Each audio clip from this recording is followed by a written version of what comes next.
Hello, मेरा नाम सचिन है और हम आपके साथ पढ़ने जा रहे हैं क्लास 8 का चैप्टर नंबर 6 एक्सरसाइज 6D का क्वेश्चन नंबर ये है 5 और ये क्वेश्चन है सेट्स का ये क्वेश्चन लिया गया है आईसीएसई मैथ की बुक से। ठीक है, तो चलिए सॉल्व करते हैं। तो आजा भाई देखते हैं क्या करना है। तो इसने बोला है इफ ए इक्वल टू कोई सेट है ए जिसकी वैल्यू आ रही है x is belong to w, 5 is less than x is less than 10 and b में लिखा गया है b कोई सेट है जिसका एलिमेंट है 3 4 5 6 7। ये जो पहले से ही रोस्टर फॉर्म में लिखा गया है और ये सेट c है, ये भी सेट बिल्डर में लिखा गया है। इसको भी हमें कन्वर्ट करना पड़ेगा इसके जैसे रोस्टर फॉर्म में। ठीक है, तो पहले पढ़ लेते हैं इसके बारे में क्या लिखा है। लिखा गया x is equal to 2n, n is belong to n and n is less than or equal to 4। हमें फाइंड करना है इन सभी क्वेश्चंस को। ठीक है, तो सबसे पहले हमें क्या करना पड़ेगा, सबसे पहले हमें जितने भी सेट हैं उनको हमें कन्वर्ट करना पड़ेगा सेट बिल्डर में। सेट बिल्डर में पहले से ही है, रोस्टर में कन्वर्ट करना पड़ेगा, सॉरी। ठीक है, रोस्टर में कन्वर्ट करना पड़ेगा। ठीक है, तो पहला वाला सेट क्या है, लिखा गया x is belong to w, 5 is less than x is less than 10। ठीक है, तो x की वैल्यू कहां से आ रही है, W से आ रही है। W मतलब होल नंबर से आ रही है। कितनी आ रही है वो पता चलेगा यहां से। लिखा गया है 5 is less than x is less than 10। ठीक है, तो यहां तो पता चल रहा है कि x इज लेस देन 10, 10 से लेस क्या होता है 9 होता है। और यहां जो है नहीं पता चल रहा है कि कितना कहां से शुरू करें। ठीक है, तो यहां लिखा गया 5 इज लेस देन x, अगर इसको हम पलट देंगे x इज ग्रेटर देन 5 हो जाएगा। ठीक है, तो x की वैल्यू कहां से, 5 से ग्रेटर। 5 से ग्रेटर क्या होगा, 5 से ग्रेटर होगा 6।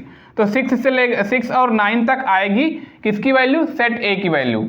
कौन से फॉर्म में, सेट रोस्टर फॉर्म में। ठीक है, 6 7 8 और 9। ठीक है, तो सेट ए के बारे में हमने लिख लिया। ठीक है, और सेट बी जो है पहले से ही रोस्टर फॉर्म में लिखा गया, तो इसको हम उतार लेते हैं। क्या लिखा है 3 4 5 6 7। ठीक है, और सेट सी है। सेट सी में क्या लिखा गया है, यहां लिखा गया है x की वैल्यू कहां आएगी, 2n के बराबर, मतलब दुगनी आएगी 2n के बराबर। तो सबसे पहले कहां से आएगी, n is belong to n लिखा गया है। ठीक है, small n belong to capital n। यहां जो ये वाला n है इसका मतलब नेचुरल नंबर होगा। इसका मतलब ये है कि जितनी भी वैल्यू इस सेट में आएगी कहां से आएगी, नेचुरल नंबर से आएगी। ठीक है, कितनी आएगी वो यहां से पता चल रहा है। लिखा है n is less than or equal to 4। x की वैल्यू जो n की वैल्यू जो है, n की वैल्यू जो है एज 4 से कम और 4 के बराबर। 4 के बराबर मतलब 4 को लेना ही पड़ेगा। और 4 के बराबर कहां से आ रही है, n से आ रही है, मतलब 4 नेचुरल नंबर से। तो गिनने वाला नंबर क्या होगा, 4 3 2 1 1 2 3 4, ये गिनने वाला नंबर है।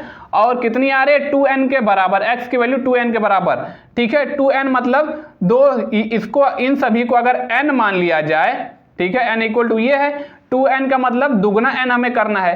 ठीक है, तो 2n करना है, सभी में 2 का मल्टीप्लाई करना है, n है, और सभी में 2 का मल्टीप्लाई कर देंगे तो क्या हो जाएगा, सभी में 2 का मल्टीप्लाई कर देंगे क्या हो जाएगा, 4 दूनी 8 हो जाएगा, 3 दूनी 6 हो जाएगा, 2 दूनी 4 हो जाएगा, 2 1 कम 2 हो जाएगा। ठीक है, 2 4 6 8 ये आएगा किसका, इसका रोस्टर फॉर्म में, 2 4 6 8। ठीक है, रोस्टर फॉर्म में आ गया। ठीक है, अब एक काम तो हो गया, जितने भी सेट बिल्डर फॉर्म में लिखे हुए थे सेट, सभी को हमने रोस्टर फॉर्म में कन्वर्ट कर लिया। तो अब हम सॉल्व करेंगे फर्स्ट वाला। फर्स्ट वाला क्या है, लिखा हुआ है A intersection B union C हमें निकालना है। कैसे निकलेगा, यहाँ जो सेट A है उसको यहाँ से हम लिख लेंगे। क्या लिखा है, 6 7 8 और 9। ठीक है, अब इंटरसेक्शन यहाँ लगा देते हैं, B यूनियन C को लिख लेंगे। B यूनियन C का क्या मतलब है, सेट B और सेट C, सेट B और सेट C। यूनियन का क्या मतलब है, सेट B और सेट C में जो जो एलिमेंट है सभी को लिख लेंगे, किसी भी एलिमेंट को रिपीट नहीं करेंगे। तो लिख लेते हैं, सेट C में 2 है, 3 है, 4 है, 5 6 7 8, सभी को हमने लिख लिया। ठीक है, किसी को हमने रिपीट नहीं किया है, क्योंकि यहां देख रहे हैं यहाँ 4 यहाँ है, तो 4 को हमने रिपीट नहीं किया, 6 यहाँ 6 को हमने रिपीट नहीं किया, किसी को रिपीट नहीं किया। यूनियन में हम किसी भी एलिमेंट को रिपीट नहीं करते, सभी को एक बार लिखते हैं, ठीक है। अब हमें क्या करना है, यहाँ इंटरसेक्शन को, यहाँ इंटरसेक्शन में निकालना है, A intersection B union C. ये ए है, ये बी यूनियन सी है, उसका इंटरसेक्शन। इंटरसेक्शन का क्या मतलब होता है, जो सेट इसमें, इस वाले सेट में, इस वाले सेट में जो जो कॉमन रहेगा उसी को लिख लेंगे, वो होगा इंटरसेक्शन, ठीक है। तो आंसर में क्या होगा, आएगा आंसर में क्या कॉमन क्या है इसमें, 6 इसमें नहीं है, हाँ 6 कॉमन होगा, 6 इसमें है, इसमें है, ठीक है। 6 यहाँ भी है, यहाँ भी है, तो 6 कॉमन होगा। 7 भी कॉमन होगा, यहाँ है। 8 भी कॉमन होगा, यहाँ है, ठीक है। 6 7 8, तो ये है इसका, तो ये है इसका फर्स्ट वाले का आंसर 6 7 8, ठीक है।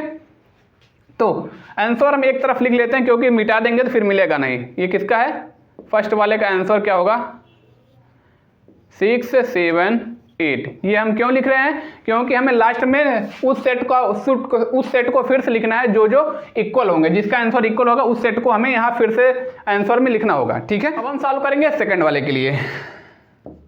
क्या है, लिखा है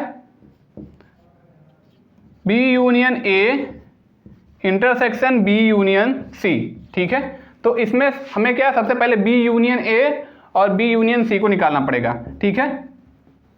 तो बी यूनियन ए कहाँ है, बी यहाँ, बी और सेट ए, सेट बी और सेट ए दोनों का यूनियन क्या होगा, दोनों सेट में जो जो एलिमेंट है सभी को लिख लेंगे, किसी को रिपीट नहीं करेंगे, ठीक है। तो बी यूनियन ए हो जाएगा 3 4 5 6 7 7 8 और 9, ठीक है।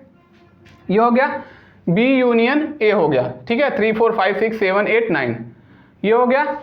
और इंटरसेक्शन में क्या है, इंटरसेक्शन लगाना पड़ेगा, बी यूनियन सी निकालना है, बी और सी यहाँ है, तो दोनों का इंटरसेक्शन क्या होगा, दोनों में से सभी एलिमेंट को एक बार लिख लेंगे, किसी को रिपीट नहीं करेंगे। हाँ, इंटरसेक्शन यूनियन है ना, हाँ यूनियन में किसी भी एलिमेंट को रिपीट नहीं करते, सभी को एक बार लिखते हैं, ठीक है। तो 2 3 4 5 6 7 8, ठीक है। 2 3 4 5 6 7 8, ठीक है। अभी तक तो दो बी यूनियन ए और बी यूनियन सी लिख लिया। अब इंटरसेक्शन हमें यहाँ लिखना पड़ेगा। इंटरसेक्शन कैसे है, इंटरसेक्शन का मतलब जो इस वाले सेट में, इस वाले सेट में जो कॉमन होगा उसी को एक बार लिख लेंगे। तो 3 यहाँ है, 3 यहाँ है, 3 को लिख लिया। 4 यहाँ है, 4 यहाँ, 4 कॉमन है। 5 भी कॉमन है, 6 भी कॉमन है, 7 भी कॉमन है, 8 भी कॉमन है, और बस इतना ही। 9 कॉमन नहीं है, 9 इसमें है, इसमें नहीं है, ठीक है। तो ये है सेकंड वाले का आंसर, ठीक है। तो B union A intersection B union C, इसका आंसर ये होगा। सेकंड वाले का आंसर यहाँ हम लिख लेते हैं, ठीक है, क्योंकि हमें देखना है, अभी जरूरत पड़ेगी। क्यों, बताते हैं कब। 3 4 5 6 7 और 8, ठीक है। ये है सेकंड वाले का आंसर।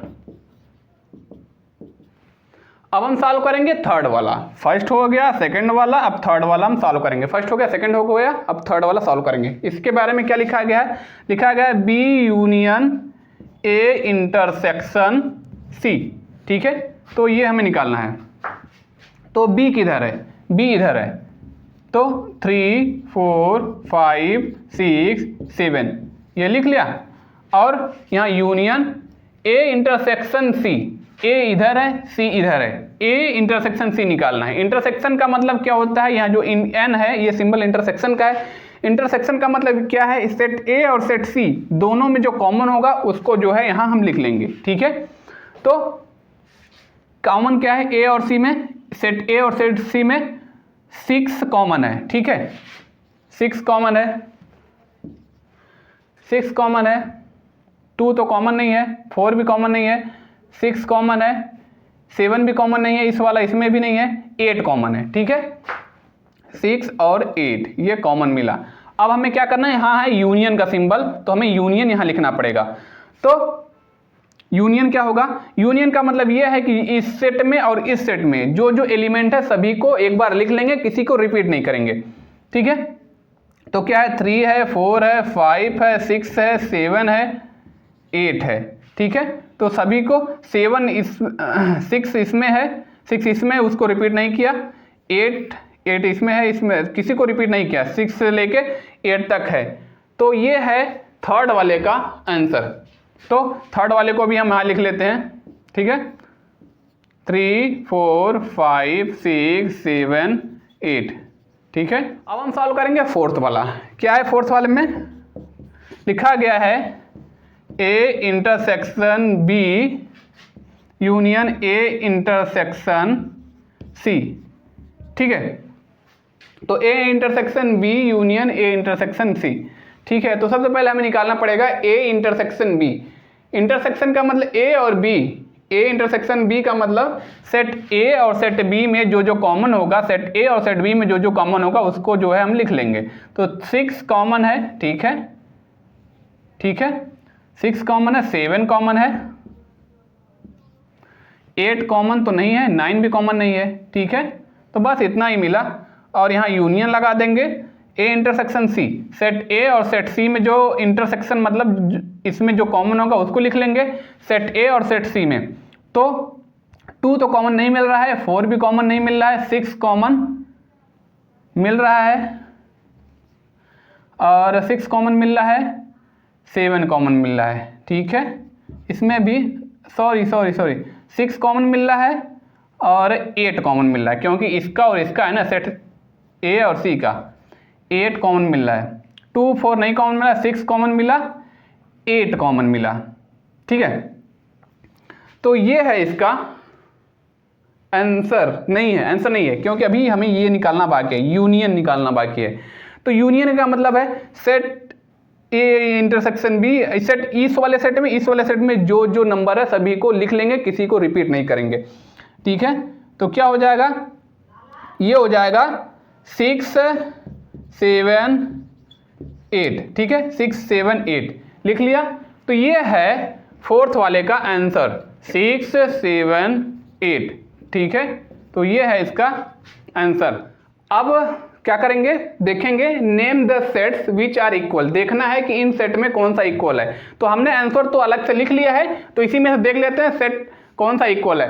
फर्स्ट वाला और फोर्थ वाला 6 7 8 इसका भी आंसर है, 6 7 8 इसका भी आंसर है। तो फर्स्ट और फोर्थ जो है इक्वल है, ठीक है। तो फर्स्ट वाला क्या है, फर्स्ट वाला है A intersection B union C और फोर्थ वाला क्या है, A intersection B union A intersection C। तो फर्स्ट और फोर्थ क्या है, आर इक्वल, ठीक है, ये लिख सकते हैं। तो ये तो हो गया फर्स्ट और फोर्थ वाला, ये फर्स्ट वाला है, ये फोर्थ वाला है, दोनों क्या है, इक्वल हैं, क्योंकि दोनों का आंसर फर्स्ट और फोर्थ दोनों का आंसर सेम आया, 6 7 8 इसमें भी आया, इसमें भी आया है, ठीक है। और सेकंड और थर्ड वाला भी क्या है, इक्वल है, ठीक है। तो सेकंड इधर है, ठीक है, सेकंड वाला क्या है, सेकंड वाला है B union A intersection B union C, और सेकंड और थर्ड वाला क्या है, B union A intersection C, ठीक है।